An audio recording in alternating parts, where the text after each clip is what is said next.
I am Major General Robert Carruthers. I am the Assistant Adjutant General for Army, for the Florida Army National Guard, and the commander of the Florida Army National Guard. Final formation is the last drill for every soldier that is ETSing within that quarter. They go to it. It is at a central location, and it is a very well-resourced, personnel-intensive operation we put on to ensure four main things.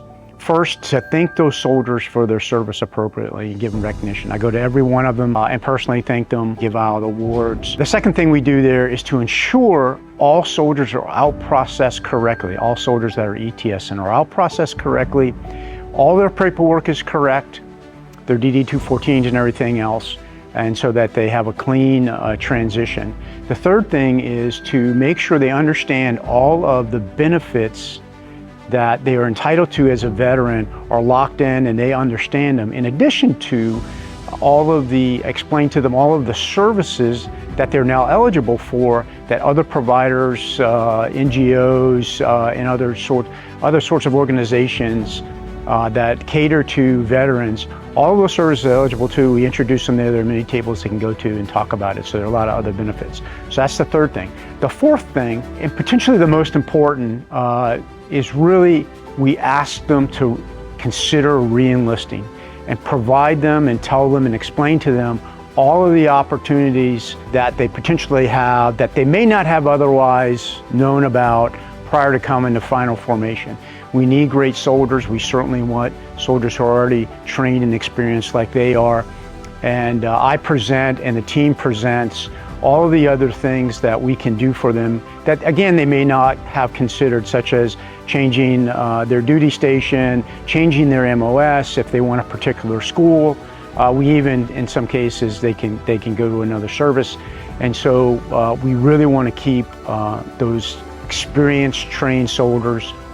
We need them in our service. Country needs them, and so we try and give them every possible opportunity to consider to re-enlist. So who attends final formation is every ETSing soldier, actually. It's a requirement that their last drill, they attend the final formation consolidated event so that we can capture all of them, nobody falls through the cracks, and that all their paperwork is absolutely correct and they are offered and explained all those opportunities and benefits that we give them.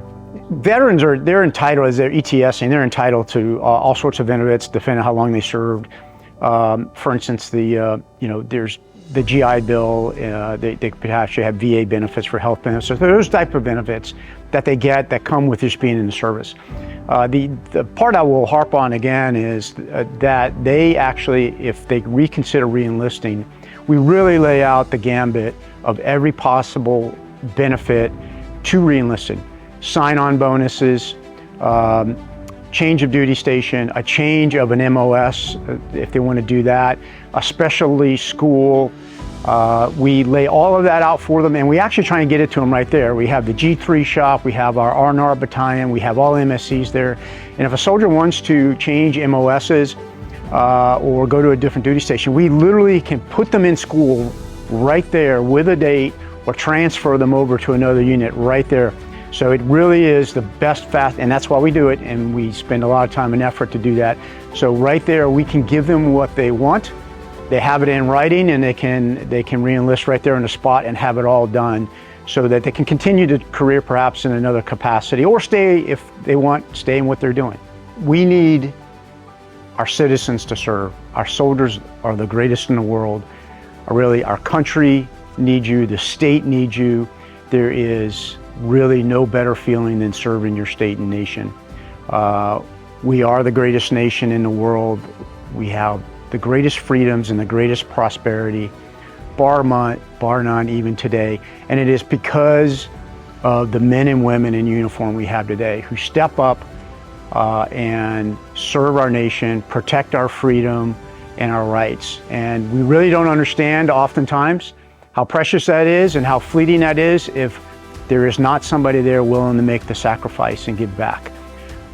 Giving service is one of the greatest things you can do, but I will tell you, anybody who serves and they know it once they're done, there is no greater sense of self-satisfaction or self-worth than serving your fellow citizens and defending the state and nation.